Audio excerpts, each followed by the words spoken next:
Halo semuanya, berjumpa lagi dengan aku Firly Yulianti di channel aku. Nah, kali ini aku akan mengulas mengenai cara menentukan tingkat keasaman suatu benda atau zat menggunakan indikator asam basa kertas lakmus. Ingin tahu caranya? Yuk saksikan aja videoku selanjutnya.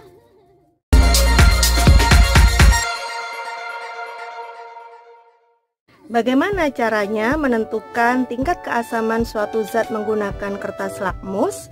Nah, sebelum kalian saksikan video ini, subscribe dulu yuk, atau klik like apabila kalian menyukai video saya untuk perkembangan channel ini. Kalian pasti sering kan makan buah-buahan, misalnya jeruk, apel, anggur, atau buah-buahan yang lain.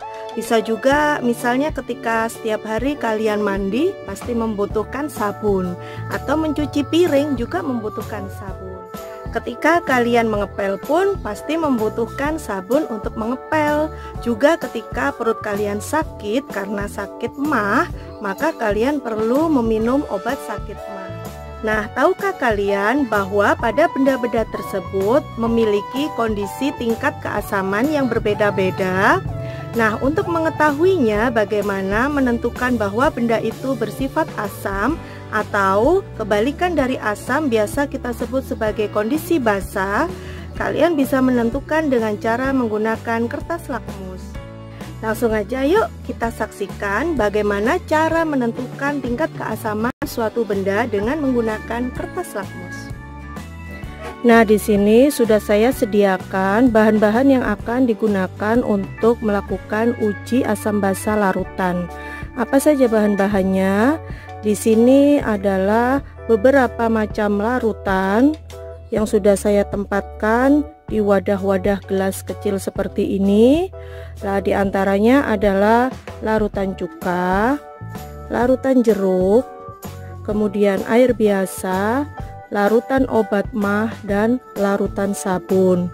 Kemudian dipersiapkan juga kertas lakmus merah dan biru seperti ini yang ditempatkan pada masing-masing larutan. Jadi setiap larutan sudah harus disiapkan kertas lakmus masing-masing, merah satu dan biru satu ya. Nah, sekarang langsung saja kita mulai uji cobanya. Mulai dari larutan cuka ya. Saya masukkan dulu kertas lakmus merah, lalu saya angkat.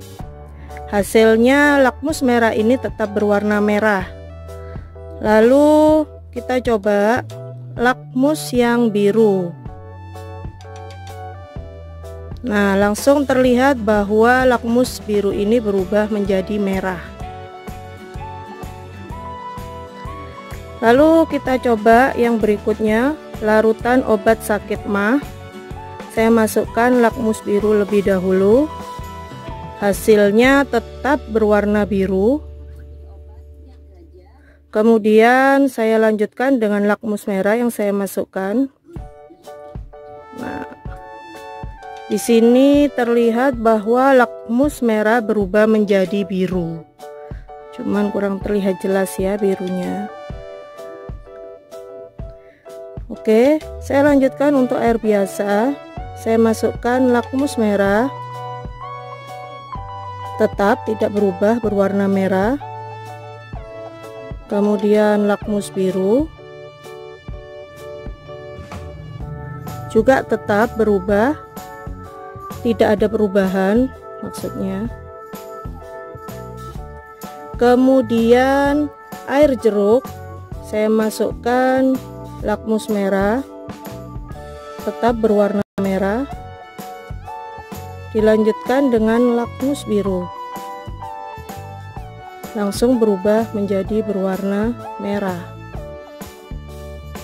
Terakhir air sabun, kita masukkan dulu lakmus berwarna merah. Di sini terlihat berubah berwarna biru, cuman memang kurang terlihat. Dan lakmus biru dimasukkan, warnanya tetap menjadi biru. Nah, ini nanti hasil percobaannya bisa kalian catat di tabel untuk bisa menentukan hasilnya sifat dari larutan ini apakah asam atau basah ya. Nah, di sini saya sudah melakukan pencatatan dari hasil percobaan tadi ya, dalam bentuk tabel seperti ini. Di dalam tabel ini ada kolom mengenai nama larutan, lakmus yang dicelupkan saya bagi menjadi 2 kolom, yaitu lakmus merah dan biru. Di dalamnya ini adalah keterangan hasilnya dan kolom tentang sifat larutan. Kita mulai bahas dari larutan jeruk dulu ya. Nah, ketika larutan jeruk dimasukkan lakmus merah, hasilnya tetap merah, dan ketika dimasukkan lakmus biru, hasilnya berubah menjadi merah.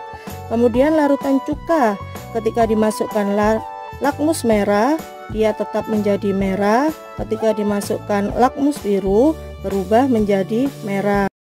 Kemudian air biasa, ketika dimasukkan lakmus merah, tetap berwarna merah. Ketika dimasukkan lakmus biru, dia juga tetap berwarna biru. Sedangkan larutan sabun, ketika dimasukkan lakmus merah, dia berubah menjadi biru. Ketika dimasukkan lakmus biru, tetap berwarna biru juga. Lalu larutan obat mah, ketika dimasukkan lakmus merah, dia berubah menjadi biru, dan ketika dimasukkan lakmus biru tetap menjadi biru. Nah, dari hasil percobaan yang dicatat ini, kita bisa menyimpulkan sifat dari larutan. Seperti tadi larutan jeruk dan larutan cuka, ketika dimasukkan lakmus merah atau biru, hasilnya tetap berwarna merah atau berubah menjadi merah. Kalau hasil akhirnya adalah merah, maka larutan seperti ini memiliki sifat asam.